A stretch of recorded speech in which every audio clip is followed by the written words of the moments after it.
bí thư chi bộ một cái bản họp hình ngày hôm nay. Đồng chí viết thiếu mà rồi nhá, đồng chí viết gì nhá. Đồng chí viết từ này. Thứ nhất là học chính thức, chúng ta theo lịch tất cả toàn quốc học chính thức vào ngày 7 tháng 9. Học chính thức nhá, chúng ta sẽ học chính thức vào ngày 7 tháng 9 của năm 2020 và kết thúc học kỳ 1 là ngày 16 tháng 1 năm 2021. Đấy, kết thúc học kỳ 1. Tái giảng học kỳ 2 bắt đầu từ ngày 18 tháng 1 năm 2021 và kết thúc học kỳ 2 vào ngày 22 tháng 5 năm 2021. Đấy là cả một quá trình học của năm học 2020-2021. Và cái thứ hai là thực hiện một số nội dung của nhà trường, đưa con em mình đến trường thì đưa vào chiều chủ nhật và đón vào chiều thứ 6.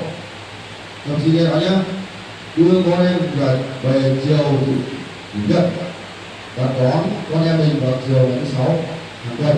Nếu có đón, không thì cứ để các cháu ở đây. Các đồng chí có ý mà, đồng chí có ý không? Đấy nhá, đấy là hai cái thứ ba.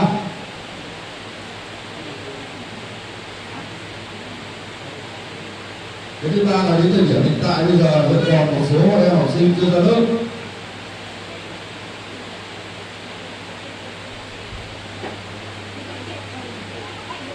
Đó là em Lò Thị Kỷ ở Lâm Sập, Lò Văn Vinh ở Lâm Sập, Dạng Thị Múa ở về ngày 2, Dạng Thị Dế ở Ba Sa. Về ngày lớp 1 còn 2 học sinh chưa ra lớp ở Bà Minh. Đồng chí nhá, ở về ngồi còn 2 học sinh chưa lớp ở Bà Minh, ở Bá Đờ.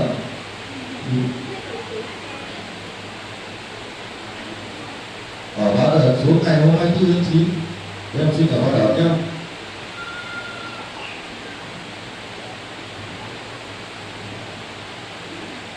Đối với những em học sinh chưa ra lớp mà nghỉ dài ngày ấy, nếu được chế độ, tôi muốn báo luôn, nếu được chế độ 86 hoặc 57, 86 đối với dân tộc Mông và hộ nghèo được hỗ trợ 100.000 đồng trên một tháng một em. Đồng chí nhớ rõ nhé, đối với dân tộc Mông và ở hộ nghèo ấy là được hỗ trợ 100.000 đồng một tháng. Đấy là chế độ 86.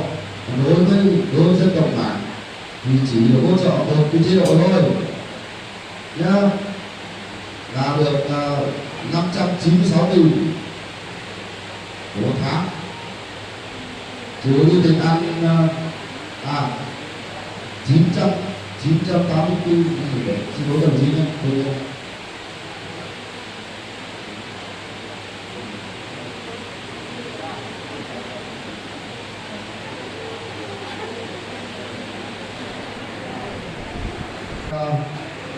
Đồng chí nghe này, đối với tổng bản được 40% cơ bản, bao nhiêu một sông với toán 596.000 một tháng, sông với toán trừ lên tiền ăn thì còn lại tôi sẽ phát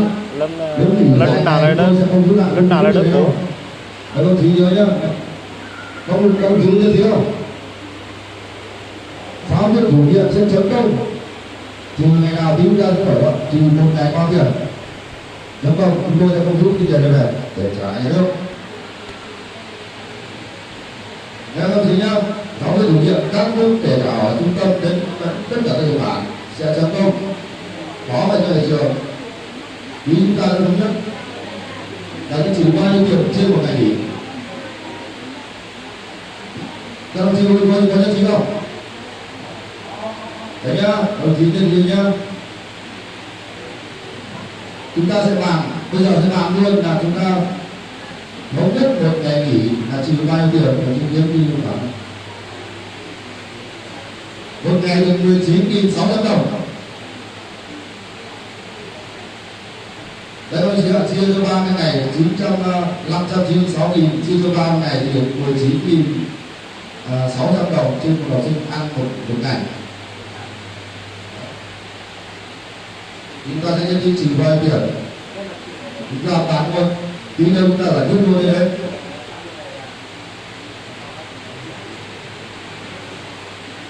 tôi nhắc lại nhé, đối với dân tộc Mông và được hưởng chế độ 86 là chi hỗ trợ chi phí học tập là được 100.000 một tháng đối với một học sinh, mà chỉ được 9 tháng thôi.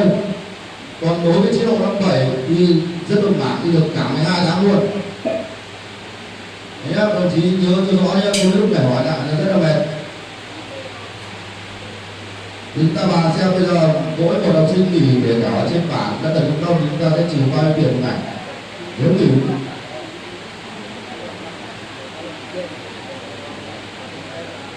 Trừ lương cái ngày nghỉ nhá, 980 đồng nhá, 19.860 đồng. Chúng ta trừ lương ngày nghỉ nhá. Có chịu chưa chưa? Đối với tộc Mảng không vậy và đối với tộc Mông không vậy, chúng tôi sẽ trừ đúng như thế bằng chế độ bát số. Không là có 100.000 đồng một tháng thì Mông 100.000 đồng một tháng này. Đấy là đối với hộ nghèo. Cũng thông báo luôn nhé, các đồng chí vào các đồng chí của chế độ 86 người dân tộc Mông này, các đồng chí photo đến xã đấy xác nhận hộ nghèo nhé, nộp cho giáo viên chủ nhiệm. Trong tuần này nhé, đồng chí lấy cho xác nhận đối với dân tộc Mông thôi, dân tộc Mảng từ chế độ không phải không lấy đến chỗ hộ nghèo nữa, chỉ đối với dân tộc Mông thôi. Lấy giấy xác nhận hộ nghèo của xã nộp cho giáo viên chủ nhiệm đến đồng học để gửi lên trên để lấy cái chế độ 86 kia. Còn đối với tộc Mảng thì tôi cũng chỉ được hưởng chế độ thì người nào cũng được hưởng. Đối với dân tộc Mảng thì người nào hưởng, cứ dân tộc Mảng được hưởng. Được chưa? Các đồng chí có biết là trừ 19.680 đồng à? 860 đồng, đồng chí có chỉ là trừ nếu nghỉ một ngày đúng không? Sẽ trừ nhá. Nếu đồng chí là đồng chí đưa ra là có nghỉ học đấy. Rồi nhất trí cho 100 đồng chí rồi bảo nhá.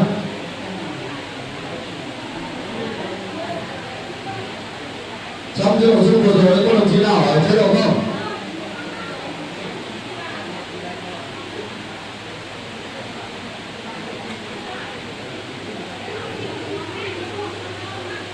Học sinh có phép thôi trừ ví dụ ốm đau hoặc là cưới xin mà cưới hỏi mà cái hết tất cả đều có phép là không trừ. Còn nghỉ tự do là trừ. Có phép được không trừ? Có phép được thì trừ đã xin các thầy các cô giáo viên chủ nhiệm được nhân xin không gì vì là có phép. Nhận thấy chưa? Nuôi con đi lương là không để trừ, đúng không? Được chưa? Đúng rồi, bố mẹ không được trừ. Xin các phụ huynh như này. Xin các phụ huynh như này. Chị ai? Chị đang là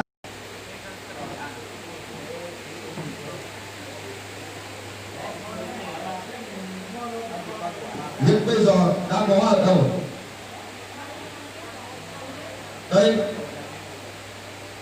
các cháu đã bọc vào và đang vứt ở trong này rồi. Cái vở đây là vở chỉ dùng cho một năm thôi, các cháu sẽ làm vào đây, làm trực tiếp vào đây. Đấy là chỉ dùng một năm thôi, không dùng được 2 năm. Thì mình đã biết vào đây rồi mà. Các đồng chí cứ được không?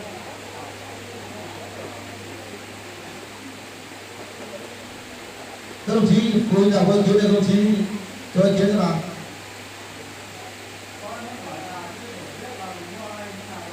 Mình mua hết mà cái tất cả bộ đây là mình mua hết. Vở là vở tập viết, quần vở viết ấy, vở viết ô ly là được cấp mỗi em 10 quyển. Đây này, vở viết chữ đây này. Cái này mua chứ không được cấp. Vở bài tập này cũng mua hết. Đấy. Vở ô ly được cấp mỗi em 10 quyển. Hết thì mua. Mình nghe rõ chứ lại bảo là nhà trường thu tiền vở viết. Cái đấy là vở viết bình thường, còn cái vở này là vở luyện viết chữ, không chỉ đây là vở luyện viết chữ. Đây, đồng chữ bố trong này không chưa? Vở luyện viết.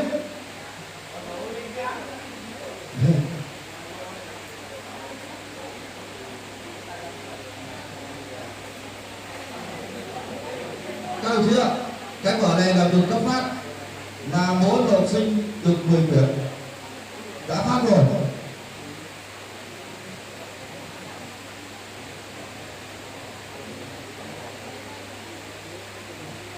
Còn bây giờ có ý kiến gì không? Này các bạn. Xin thầy nghỉ 1 ngày cho nghỉ hẳn 3 ngày nó đưa xuống là trừ. Nhớ nói có cái phụ huynh như thế.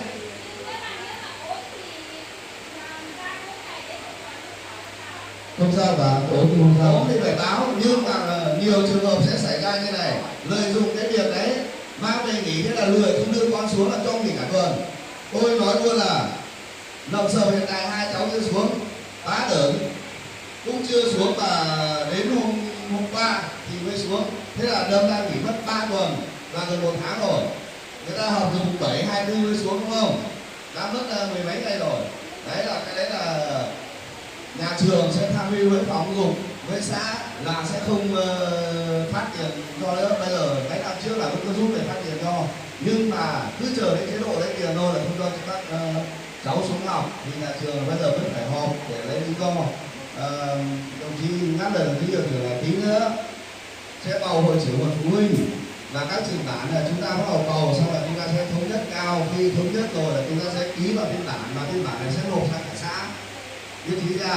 Còn tí nữa thống nhất thì như thế nào. Còn một ngày là 19.860 đồng, thì ngày nào cũng đi học thì cứ chỉ một ngày đấy thôi, 10 ngày thì nhân lên là 190 thế thôi, đúng không? Còn các đồng chí phụ huynh nào hỏi về chế độ nữa không? Tôi trả lời luôn. Có đồng chí nào hỏi chế độ không?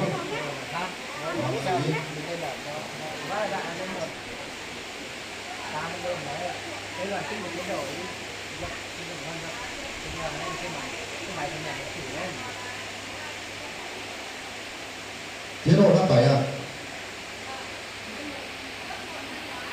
Cái một năm ngoái học ở đây hay học ở đâu? Phát thế rồi chứ? À, tí nữa tôi trả lời.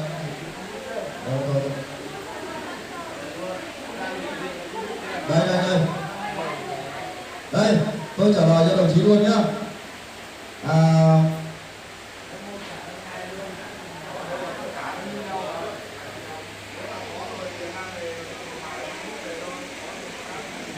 Chế độ năm 7 này bây giờ chỉ rút được 1 tháng 6 và một nửa tháng 7, tức là 1 tháng rưỡi, hiện đã rút rồi. Các đồng chí nghe nhá. Tháng 1 các đồng chí nghe này, 1, 2, 3, 4, 5 là không được rút nhá. Nghỉ dịch người ta không được rút đâu, được chưa? Các đồng chí nghe rõ này, tháng 1, 2, 3, 4, 5 là không được rút chế độ năm 7, kể cả chế độ năm 6 nhá. Nghỉ dịch người ta không được rút, tiền nhà nước người ta không cho. Các đồng chí nhớ nhá, tôi trả lời luôn đấy. Đã có tiền chế độ năm 7 tháng 6 và một nửa tháng 7. Tuần sau chúng tôi sẽ phát, để chúng tôi lấy lên đặt danh sách chúng tôi sẽ phát.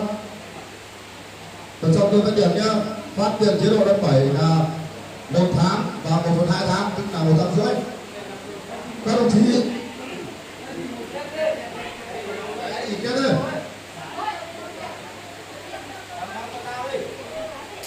Quá tải ở chỗ nào ấy? Ở chỗ đâu? Đầu cuối của em gì nhỉ? Có không? Bạn Huyền Trang nhá. Đấy cũng trả lời chung cho tất cả những bậc phụ huynh mà thuộc dân tộc Mảng nhá. Là chế độ năm 7 đã có tháng 6 và 1/2 tháng 7, tức là đã có 1 tháng rưỡi. Lượng tiền tôi chưa biết là bao nhiêu nhưng đã rút tiền về. Các chị nhá. Trả lời luôn chế độ tháng 6 này. Chế độ tháng 6 cũng không có, từ tháng 1 đến tháng 5 chưa có, nhà nước không trả, chỉ rút được một chế độ năm 7 thôi. Đấy nhá đồng chí nhá, được 1 tháng rưỡi chế độ năm 7. Về chế độ còn ai? Về chế độ còn ai hỏi gì nữa không? Các đồng chí, về các chế độ các đồng chí có hỏi gì nữa không? 1/6 này và thì bán chú nói thì ăn ngày nào giúp cái đấy nói gì nữa. Nói cho phụ huynh về ý kiến nhé. Từ tháng 1, 2, 3, 4 thì chúng ta đang bị Covid mà, nên là không có rút tiền. Thì nhà trường cũng gửi được danh sách lên kia. Khi nào mà được rút tiền ấy, khi có mà nhà nước cho rút thì nhà trường sẽ thông báo. Thì là các phụ huynh sẽ xuống đặt thầy kiếm để lấy. Còn là nhà trường mới rút được là tháng 6 và một nửa tháng 7 thì là mới mang tiền về, chưa chốt được danh sách. Thì là khi nào đủ danh sách và vi xin được chi phí của chủ tịch và phó chủ tịch của ban xã đã xác nhận nào rồi thì là các em nào được bao nhiêu, đã ăn hết bao nhiêu, như bao nhiêu thì nhà trường sẽ thông báo cho giáo viên chủ nhiệm và khi nào đưa các cháu xuống thì đọc thành kiếm thể nhân các mô hình đó ạ. Đấy, chứ không phải là được hay không được, bởi vì là cái nào được thì nhà trường sẽ thông báo, đúng không? Cái tiền thì có phải tiền của nhà trường đâu, tiền của nhà nước thôi mà, đúng không? Còn tôi muốn hỏi về chế độ nữa không? Tôi hỏi đúng không? Chúng ta sang phần 2 là mua đồ dùng sách vở cho học sinh. Hiện nay là tất cả vở viết, vở bài tập là nhà nước không cấp, có bắt buộc phải mua. Các đồng chí nhá, chỉ cấp cho sách giáo khoa, còn vở viết và vở bài tập là không cấp, bắt buộc phải mua.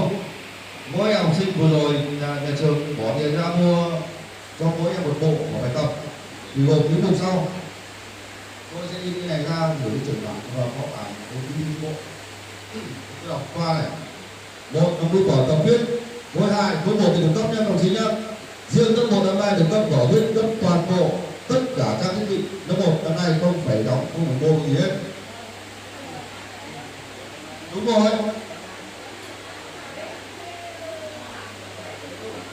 Cả cái tính đấy là chủ nhiệm đi học, tôi không được, tôi không. Đấy là việc của các vị chủ nhiệm đi học, cái đấy tôi không liên quan. Ý là học lớp, đây là các đồng chí.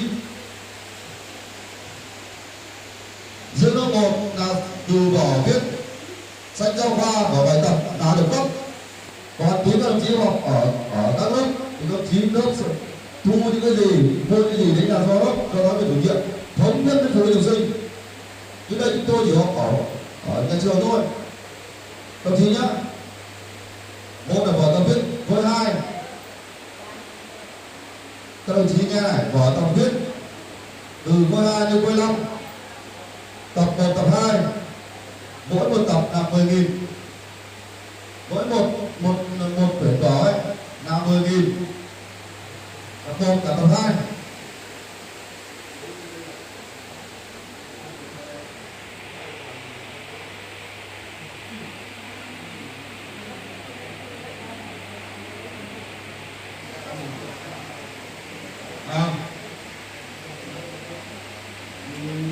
Em xuống lấy một bộ bài tập của một lớp nào ở đây xem.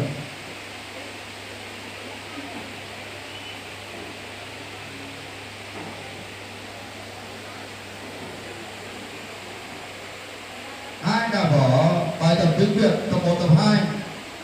3 là vở bài tập toán tập 1, tập 2.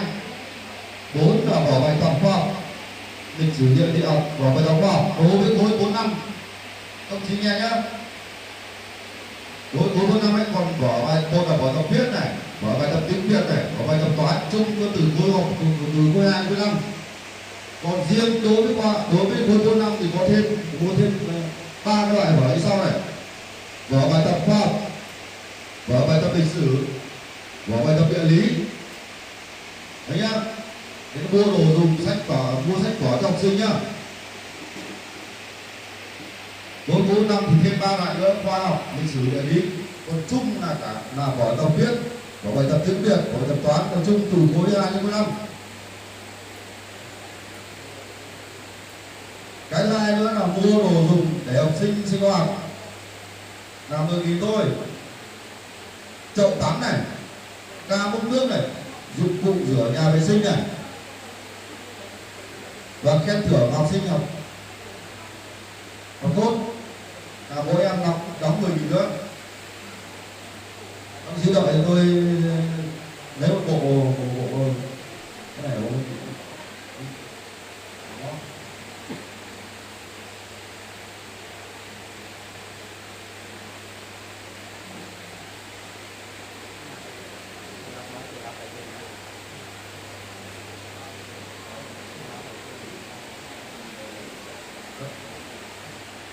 Một cân hả?